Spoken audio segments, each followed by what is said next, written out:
Hello friends, नमस्कार। हम इस वीडियो में समझने की कोशिश करते हैं एक और केस स्टडी को।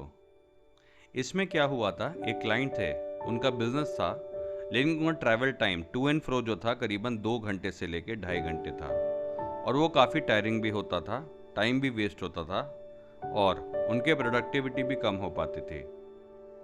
तो हमने उनको सजेस्ट किया कि जहाँ पे उनका बिजनेस था उस बिजनेस के पास में ही वो घर ले लें। भले ही वहाँ पे घर ज़्यादा अच्छे नहीं बन रहे थे, मतलब बहुत पुराना एरिया था, अच्छे घर नहीं होते थे। तो मिस्टिकली वहाँ पे एक नए डेवलपर का लॉन्च आया, मतलब मोटा माटी करीबन 15 मिनट के डिस्टेंस पे। बट ऑफ कोर्स उनका बजट सफाइस नहीं करता था। बट फिर भी उन्होंने हमसे जब फर्दर डिस्कशन की तो हमें पता चला कि उनके गांव के अंदर कुछ प्लॉट्स हैं जो कि सिर्फ एक एंसेस्ट्रल वैल्यू के बेसिस पे, एक सेंटिमेंटल वैल्यू के बेसिस पे वो बेच नहीं रहे थे। कुछ उनके पास गोल्ड्स भी इन्वेस्टमेंट थी जो कि बहुत समय से यूज नहीं हुई थी, सिर्फ लॉकर में पड़ा हुआ था। इसके अलावा उनके काफ़ी सारी आउटस्टैंडिंग पेमेंट्स थी, मतलब जो उनका बिजनेस में काफ़ी पेमेंट जो है वो स्टकअप था करीबन 7-8 साल से। तो इस तरह से उनका जो नया जो प्रोजेक्ट था, जो नया वो खरीदना चाह रहे थे, उसमें करीबन 1-8 करोड़ का डिफरेंस था। मतलब वो जो नई प्रॉपर्टी थी वो करीबन 5, 5.5, 6 करोड़ की थी और उनके पास जो इन हैंड फंड था वो मोटा मोटा 4 करोड़ था, जिसमें हाथ में अभी उनके पास केवल 2.5 करोड़ था। वो कह रहे थे कि 2.5 करोड़ का हमको कोई घर खरीदना है और हमारे को फ्यूचर में एक हम प्लॉट को, मतलब कुछ खेत थे उनके पास, वो खेत भी बेच के उनको करीबन 1.5 करोड़ रुपया आज से 3 साल बाद आना था, जो कि जॉइंट प्रॉपर्टी थी। जो बाकी प्लॉट्स थे उन्होंने कभी एंसेस्ट्रल पॉइंट ऑफ व्यू से, यानी सेंटिमेंटल पॉइंट ऑफ व्यू से बेचने का सोचा ही नहीं था। तो जब हमने सारी कैलकुलेशंस को की, क्योंकि हम कैपिटल पूरा जब देखते हैं तो उसमें सारे एसेट क्लास को देखते हैं, ना उनके पास कोई म्यूचुअल फंड था, ना उनके पास कोई शेयर था, ना उनके पास कोई पोस्ट ऑफिस स्कीम्स थी, ना बैंक एफडीज थी। उन्होंने पैसा थोड़ा सा लोन पे दे रखा था लोगों को, जो रेगुलर उनको पैसा वापस भी आता था, उसका इंटरेस्ट भी मिल जाता था।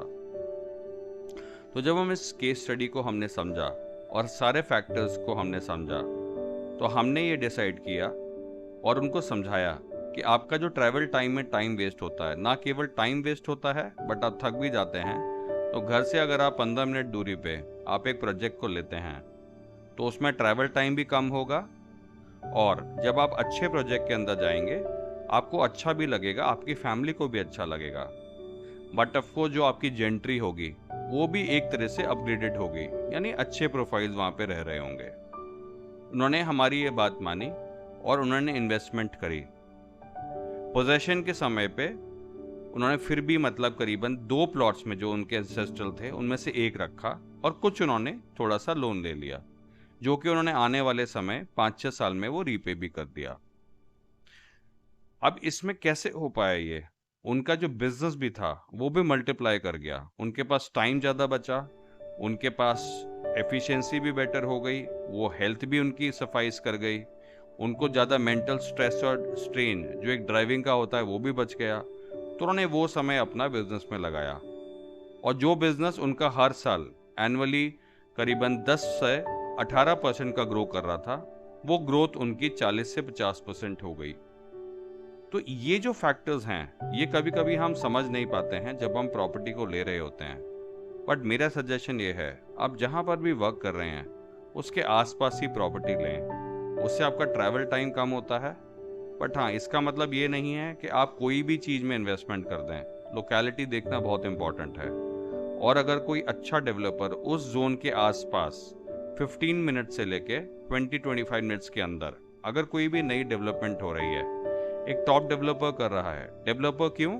क्योंकि अगर डेवलपर अच्छा है तो इसको मान के चलें, ना केवल आपकी क्वालिटी अच्छी होगी बट जो आपका पोजेशन टाइम होगा वो भी जो प्रॉमिस करेंगे उसके अकॉर्डिंग देंगे। और मोस्ट इम्पॉर्टेंट चीज़, जो आपका पोजेशन के बाद में जो आफ्टर सेल्स मेंटेनेंस है वो भी अच्छी होगी।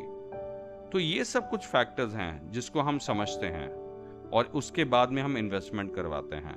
आई होप इस केस स्टडी से भी आप लोगों ने बहुत कुछ सीखा होगा। और इसको इम्प्लीमेंट करके, अगर आपकी लाइफ में ऐसी कोई सिचुएशन चल रही है तो इम्प्लीमेंट करके अपनी रिस्क प्रोफाइल को समझते हुए पूरा गूगल शीट या एक्सेल में वर्किंग करें और उसके बाद एक वाइज इन्वेस्टमेंट डिसीजन लें। अपने आप को भी बढ़ाएं, अपनी फैमिली को भी खुश रखें। नमस्कार। Thank you so much.